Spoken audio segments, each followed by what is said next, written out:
everybody, it's Miss Kathy here, and we are kicking off a brand new month talking all about friendship. Friendship is when we use our actions and our words to show others that we care. And I know the past few months have been very different because we haven't been able to connect with our friends and we haven't been able to make new friendships. So this month is going to be a lot of fun because our major theme is called Block Party. Block Party is going to be where we celebrate our friendships. And just stay tuned because later this month we are going to show you how you could have a block party in your neighborhood. All right, so today our true Bible story is found in Ecclesiastes chapter 4, and we're looking at verses 9 through 12, where we're going to see that Solomon talks about how two are better than one. Go ahead and check it out now.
It's Haley here, and I love parties. Don't you just love parties? I love all kinds of parties.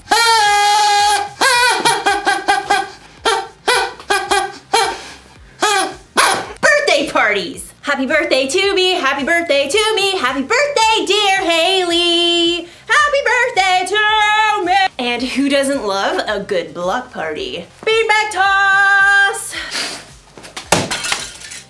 Sorry. I could use some lessons. Which is why friendship is so important. Friendship is using your words and actions to show others you care. It's kind of hard to have a party without friends. And honestly, it's hard to even plan a party without friends. You need a tall friend to hang the lights. You need a friend who can bake. And if you got a friend who's giving beanbag toss lessons, tell them to give me a call. The point is, we need friends, and friends need us. And in today's story, we're gonna talk about what makes a friend a friend. That sounds like fun! It makes me wanna party!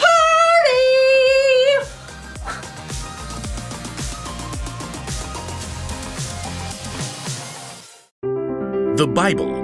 It's 66 books of history, stories, letters, and poetry that fit together to form God's one big story. The epic adventure of how He created us and loves us so much that He made a way to rescue us. As we travel through the Bible, from Genesis to Revelation, we discover people who met God and found their lives changed forever. Now, for an amazing story, inspired by the book of Ecclesiastes, chapter 4, verses 9 through 12. The writer of Ecclesiastes tells us 2 people are better than 1. They can help each other in everything they do. Suppose either of them falls down, then the one can help the other one up. But suppose a person falls down and doesn't have anyone to help them up. Then feel sorry for that person. One person could be overpowered, but 2 people can stand up for themselves. And a rope made with 3 cords isn't easily broken. Let's see how this might play out in someone's life today. Jackson slid into the small school theater and took a seat in the back row and waited for Mr. Ray, the music and arts teacher. It looked like there was only one other kid who showed up to build the set for the 5th grade production of Charlotte's Web, Amal from Mrs. Wiseman's class. Hey. Hi. The 2 boys sat there in awkward silence until Mr. Ray showed up. Ah, my set team. Fantastic. You guys know each other? Kinda. Different classes. Well, you're gonna get to spend a lot of time together in the next 2 weeks as we build this set and get it painted. You guys got any experience with power tools? Jackson could see Amal shift nervously in his seat. No, I don't want to go on stage. Miss Wiseman said I could do this instead. Don't worry, I'll teach you what you need to know. How about you, Jackson? I'm pretty good with a hammer, and I didn't want to wear some silly animal costume. The 2 boys basically ignored each other as Mr. Ray showed them how to measure each piece of lumber for him to cut, and then he helped them lay out the pieces in a large frame. Now, this'll be one of the wall flats for the backdrop. We'll paint it as part of the barn. Amal, you want to hammer in these nails? I guess. Hold it more like this. Don't worry, you'll get it. I'll do this side. Jackson nailed together the entire flat while Amal still struggled with one corner. What a klutz. But it was a different story the next day when they started to paint. This flat is part of our barn wall. I want you guys to paint a couple of chickens right there. Amal grabbed a brush right away. Oh, do you want them to look like real chickens or like cartoons? Just give them your own personal spin. Amal got to work right away, creating an entire palette of colors while Jackson was still trying to figure out which brush to pick. Now, I've got to run down to the art room. Amal, why don't you show Jackson how to get started? I don't really... Mr. Ray smiled at them both. He needs a hand. I think you guys will make a great team. Mr. Ray hurried out. Jackson and Amal avoided each other's eyes. I'll sketch an outline for the chickens. What do I do? Just, fill it in. I'm not really an artist. Jackson dipped his brush randomly in the blue paint and frowned at Amal's outline. Just have fun with it. Jackson swiped the blue brush, outlining a wing. I've never seen a blue chicken. Oh. It's great. It'll stand out. Oh. Thanks. By the time Mr. Ray returned, Jackson was surprised to discover that he and Amal had already painted 5 brilliant hued chickens. Mr. Ray grinned. I've never seen a more flamboyant flock. Jackson held out his fist to Amal, and Amal, surprised, gave him a fist bump. Yep, see you boys tomorrow. The next day, Amal showed up with a bruised finger on his left hand. I can still paint with my right. What happened? Mr. Kunkel keeps putting me in as goalie during PE, and then I mess it up, and everyone on the team gets mad at me. Do you stay on your toes? Keep your eye on the ball? No, I just panic when the ball comes at me. Look, I can show you some tips later in the parking lot, before my mom comes. Really? That would be great. And you know, Jackson turned out to be a pretty good teacher because Amal managed to get 2 blocks during PE the next day. And when Jackson showed up to paint sets, stressed out by a math test, Amal grabbed his textbook. Fractions? I see all these weird numbers and I freeze up. You just have to break it down like this. With Amal's help, Jackson managed to stay calm during his test the next day. And by the middle of the next week, they had completed the entire backdrop for Charlotte's Web. Well done. I knew you two would make a great team. Amal's pretty okay. Jackson's not too terrible. Look, I know you guys are really different from each other, but it's boring if all your friends are just like you. Together, they started gathering wood scraps and wiping off brushes. Seriously, one of the wisest men to ever live pointed this out. Solomon. Solomon? Yep. He's this king in the Bible. He was a builder and an artist and super rich too. But for all the things he had, you know what he valued most? Friendship. He says it like this: 2 people are better than 1. They can help each other in everything they do. On point. Yeah. Amal held out his fist, and Jackson tapped it with his own. Maybe Solomon and Mr. Ray were onto something. Okay, here are 4 things you can learn from those verses in the book of Ecclesiastes. Number 1, friends get more done when they work together, which makes a whole lot of sense. Planning a party goes a lot faster when I've got someone to help me out. Which brings me to number 2, friends help each other. A true friend doesn't just sit back and watch when it's obvious you need a hand. Little help here! Ah! Number 3, friends stand up for each other. You better not be messing with one of my friends. I will totally fight you!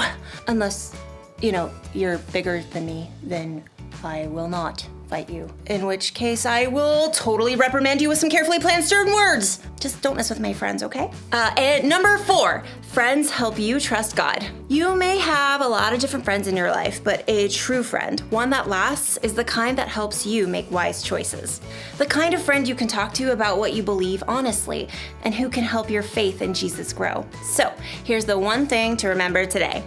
Choose your friends carefully. I think you should try to be a friend to everybody, whether it's a friend you choose or not. But when you're deciding who to spend most of your time with, you should choose carefully. Ask yourself, is my friend helpful? Would they stand up for me? Do they help me trust God more? And while you're at it, ask yourself this: am I a helpful friend? Would I stand up for others and help people trust God more? When you want to find good friends, one of the best things you can do is to be a good friend. And never forget that Jesus is your ultimate friend. He is always there for you, no matter what. So, be on the lookout for good friends this week. When you choose wisely, you can't miss.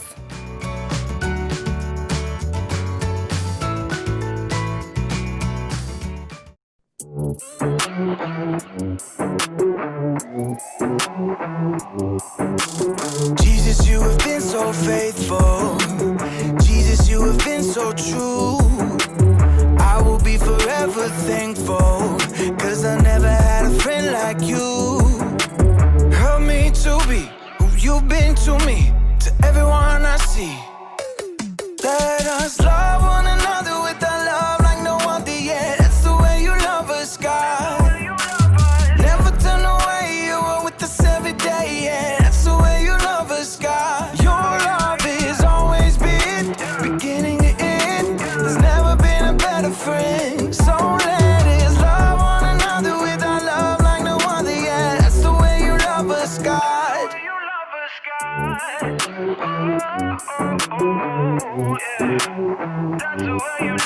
You with me in the darkest valley.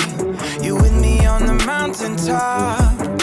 I'm thankful that you never leave me, and that your love will never stop. Help me to be who you've been to me, to everyone I see. Let us love one another with a love like no other, yeah. That's the way you love us, God. Never turn away, you are with us every day, yeah. That's the way you love us, God. Your love has always been beginning to end. There's never been a better friend. So let us love one another with our love like no other, yeah. That's the way you love us, God. I wanna thank you for being a friend who's always by my side. I wanna thank you for the way you love me all my life. I wanna thank you for being a friend who's always by my side. I wanna thank you for the way you love me all my life. Love one another with a love like no other, yeah. That's the way you love us, God. Never turn away, you are with us every day, yeah. That's the way you love us, God. Your love has always been beginning to end. There's never been a better friend. So let us love one another with our love like no other, yeah. That's the way you love us, God.